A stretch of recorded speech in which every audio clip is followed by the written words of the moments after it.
Chennai Vadapalani metro நிலையம் அருகே உள்ள நடைபாதையில் மாற்றுத்திறனாளி சகோதரிகள் இருவர் இருப்பிடமின்றி மழை வெயில் காலங்களில் கடும் இன்னல்களை சந்தித்து வருகின்றனர். சேலத்தைச் சேர்ந்த பிரியா மற்றும் ஃபாத்திமா 3 ஆண்டுகளாக வடபழனி மெட்ரோ நிலையம் அருகே நடைபாதையில் வசித்து வருகின்றனர். பார்வை குறைபாட்டினால் அவதிப்படும் பிரியா தனது நோய்வாய்ப்பட்ட சகோதரியையும் பராமரித்து வருகிறார். மழை காலத்திலும் வெயிலிலும் குளிரிலும் அவர்கள் பிளாஸ்டிக் கவருடன் தங்களை காத்து கொண்டுள்ளனர். மாநகராட்சி அதிகாரிகள் இதுவரை எந்த ஒரு உதவியையும் வழங்கவில்லை என்று அவர்கள் வேதனை தெரிவித்தனர்.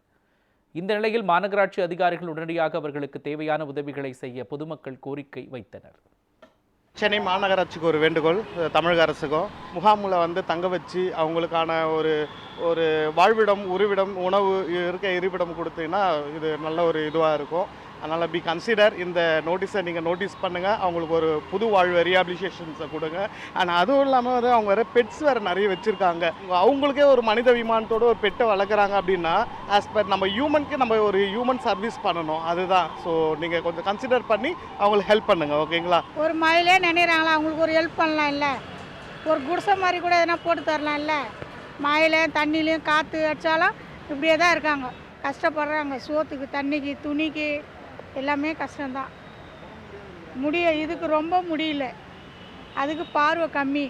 இவங்க 2 பேருக்கு எப்படி இது யாருன்னா போகிறாங்க வராங்க கொடுத்தா தான் சாப்பிட்றாங்க, இல்லைன்னா பட்னி தான்.